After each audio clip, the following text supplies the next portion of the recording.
Rick has been chosen based upon his amazing perseverance as he lives daily with the pain of neurological effects of suffering a debilitating brain injury in 2006. His story is truly amazing. In spite of Rick's difficult and slow recovery, he shares his story all over the world, all of his struggles and all of his triumphs, in order to encourage others on their personal journey of loss, of illness, or of pain and disability. Now, you may know our friend Rick from some of his chart-topping songs as a hit songwriter and co-founder of Firefall. Ladies and gentlemen, an amazing gentleman, a nice man who's been through so much, and an award winner. Big round of applause for Rick Roberts.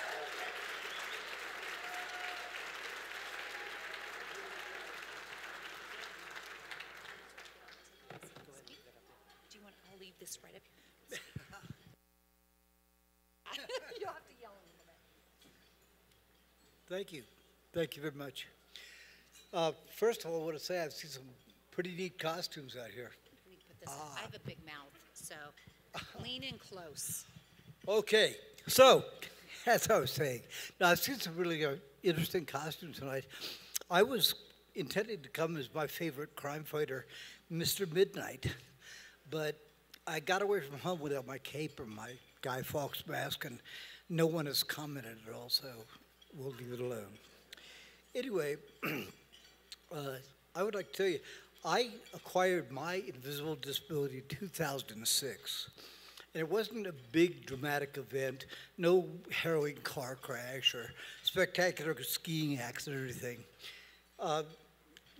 But in my case, I managed to suffer a subdural hematoma by tripping over a crumbled up throw rug and hitting my head against the corner of our kitchen island. Not particularly glorious or glamorous, but whatever. It didn't even seem like much of a life changer at the time, but after about a month, I got out of bed one day, my legs buckled, and I couldn't get up.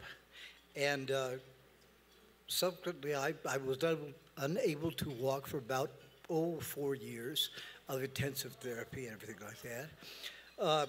It also caused quite a bit of motor coordination loss, particularly my right arm, which made a big difference to me because that's the one I normally used to strum with. And, the doctors told me I had about a 50-50 chance to get back to walking, but there were no guarantees. And as I said, it took 4 years before I could walk without assistance or anything. For the most part now, then, my visibility, hard to say, is behind me, except when I try to play the guitar. Yeah.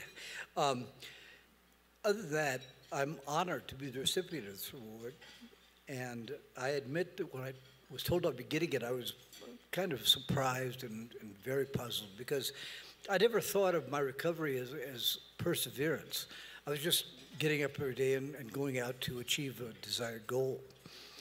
And I will admit that the first year or so was very frustrating at times because, as many of you may know, with a traumatic brain injury, oftentimes it's two steps forward, 1 step back, or even 1 step forward, 2 steps back.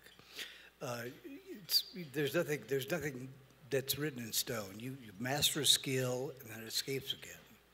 And that is, as I said, very frustrating. In any case, I do know how lucky I am because for many people, there's not really a happy ending or a complete closure of any sort in an injury like that or a disease. And I have a lot of people to thank and be grateful to because I certainly did not get there by myself. And in fact, on that level, I wanted to say that this award should go equally to my wife. In fact, the award is right here. I like it. It should be shared. Thank you. It should be shared, and I will share it with my wife because she persevered as much, if not more, than I did. She was always there to help me with my activities in recovery, or to just support me in spirit, when my own resolve was getting a little shaky. Now, I'm assuming from what Denise told you already that you know my background is in music. I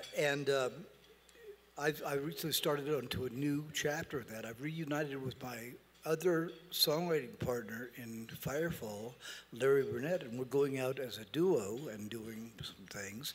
And in the course of that, thank you, I like it. It's good. Involved with that, we're also promoting the goals of IDA. We start our show, I'll go out and we both go out, but I'll start talking, which is not abnormal. I do that a lot. But I'll tell a little about my injury and recovery. And then Larry, who is diabetic and also has no quadriceps left in his legs due to what he describes as a particularly gory drug and alcohol overdose. But he talks about his journey too. And we're working out how to involve the educational aspect with the entertainment aspect. But we'll get it right. We're just starting out. So with all that said, I'd like to say a word about IDA. Invisible disabilities present some of the more daunting problems for individuals to deal with because by their hidden nature, the bearers of IDs are doubly burdened. You got whatever additional difficulties that your particular disability brings to you. And secondly, because no one can see them unless you tell them, but they aren't apparent, and so that leads to a lot of, not so much, it's the sin of omission. People don't know. It's like, I'm not talking about being shortchanged on the sympathy front, because hopefully that's not what any of us are looking for. But a clear concept of what's really going on can provide some valuable compassion, which is a much different thing. After all, compassion is nothing but a natural reaction to truly understanding a situation.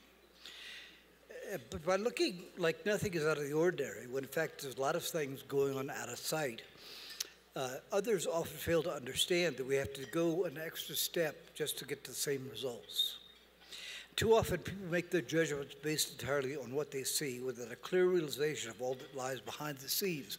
In fact, just this morning on my news feed on my computer, I read about, I think her name is, first name, Samantha, whatever. I'm sorry about that. Her last name is Blair. And she talked about coming out about her MS, her multiple sclerosis. And the reason she came out, she said she was tired of people thinking she was drunk. And I can tell you, having been there myself, that is a very real consideration. But, my balance is still not all that it was before my injury. And I have, on many occasions, gone out and wondered, gee, they must think I'm trashed, so whatever.